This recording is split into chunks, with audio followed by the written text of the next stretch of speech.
조갑제TV 시청자 여러분 안녕하십니까. 2021년 11월 4일 오전 11시 38분입니다.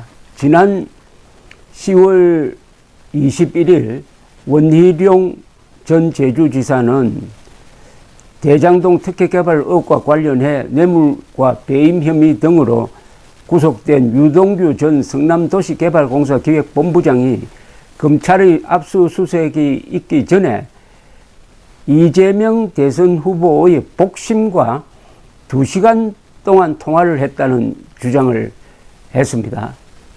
일종의 특수정보를 입수했다는 이야기인데 오늘 이게 사실로 밝혀졌습니다.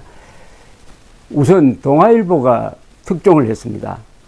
유동규 전 성남도시개발공사 사장 직무대리가 지난 9월 29일 검찰의 압수수색을 받기 전에 이재명 대선 후보의 측근인 정진상 비서실 부실장과 통화한 것으로 알려졌다고 보도를 했습니다.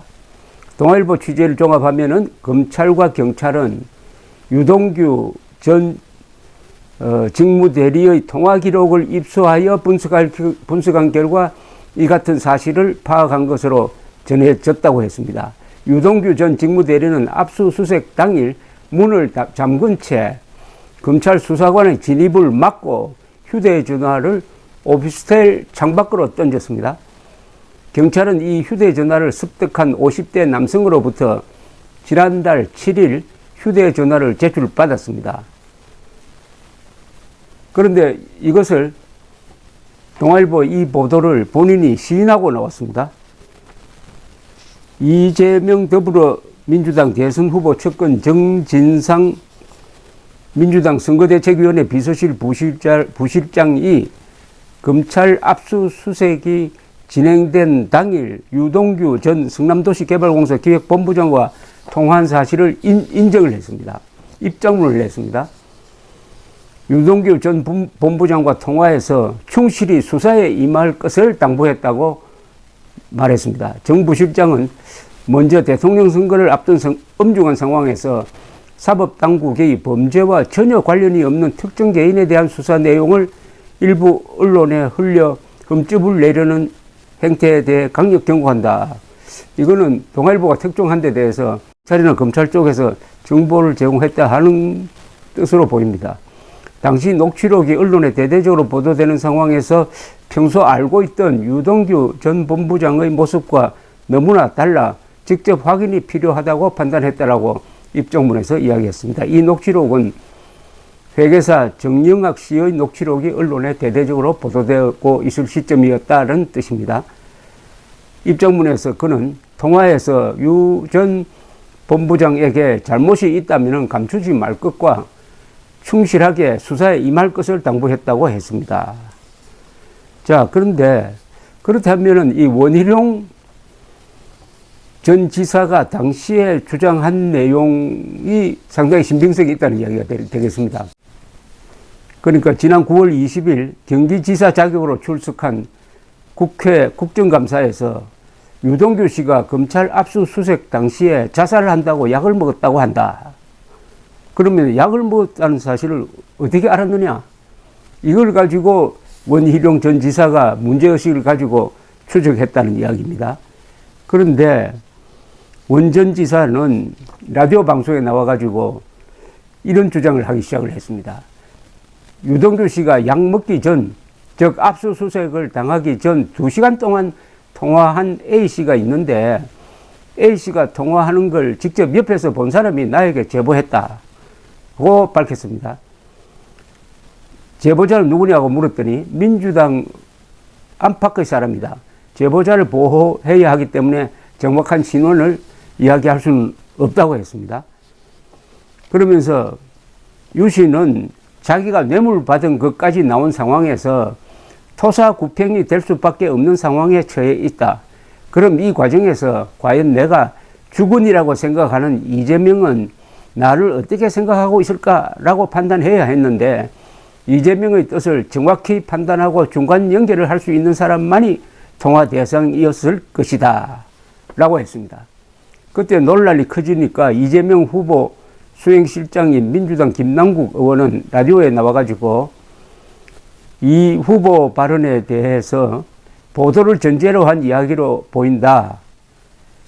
그러나 김 의원은 약을 먹고 자살 시도를 했다는 보도는 없었다는 진행자의 지적에 이 지사가 가까운 분들과 유 씨와 가까운 사람들이 인연 있는 사람들이 같이 있기 때문에 유 씨 퇴직 이후에 여러 가지 전했던 사람들이 몇 가지를 전한 것이 아닌가 하는 생각이 든다고 좀 복잡하게 이야기를 했어요. 그런데 이게 결국은 이 여러 가지 상황이 딱 이렇게 일치하게 됩니다. 우선 마지막 통화, 그러니까 압수수색을 앞두고 본격적인 수사가 들어가기 전에 통화를 한 사람이 첫 건 중에 첫 건, 이재명의 첫 건 중에 첫 건이었다. 정진상이란 사람이었다. 그럼 그때 통화 내용이 뭐였겠느냐? 그리고 그 무렵 압수수색 들어오기 직전에 휴대전화를 던진 것은 또 무슨 의도이겠느냐? 휴대전화를 던졌다는 것은 그 통화 기록이라든지 통화 내용을 감추기 위한 것 아니겠느냐 하는 것과 다 이렇게 맞아 떨어져 가지고 드디어 마지막에 통화한 사람이 이재명의 최측근이었다. 이재명 씨는 그 무렵에 유동규는 측근이 아니라고 했습니다. 측근이 아닌데 왜 최측근이, 이 지사의 최측근이 전화를 해가지고 수사와 관련한 논의를 했느냐는 거죠.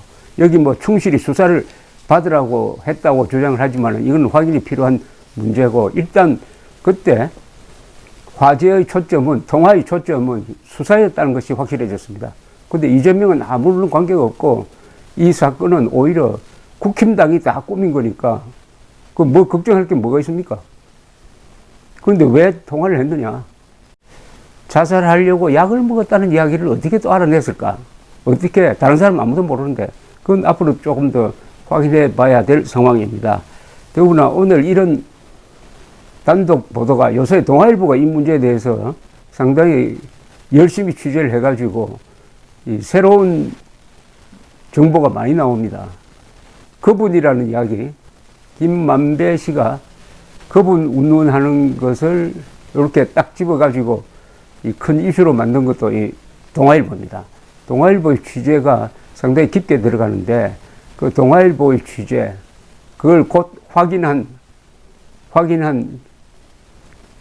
정진상 씨의 입장문, 이렇게 되니까 원희룡 씨가 그동안에 주장했던 이 대장동 특혜 사건에 대한 그 정보가 꽤 신빙성이 있다는 것. 더구나 어제 구속영장이 청구되었다가 오늘 이른 새벽에 김만배가 구속이 되고, 그 김만배가 어제 검찰에 나가면서 기자들에게 아주 묘한 이야기를 했습니다. 이재명 당시 시장의 지침대로 했을 뿐이다 라는 이야기는, 내가 배임이면은 이재명도 배임이다, 이런 뜻 아니겠습니까? 그런데 김만배에게 적용된 혐의는 배임입니다. 그러면은 결론적으로 이재명 쪽으로 수사를 진행하지 않을 수 없는 상황이 조성되고 있다. 과연 꼬리 자르기가 가능하겠느냐? 오늘 이 통화 사실이 확인된 것도 그런 분위기에 상당히 가속도를 붙이는 것이 아닌가 생각이 듭니다. 감사합니다.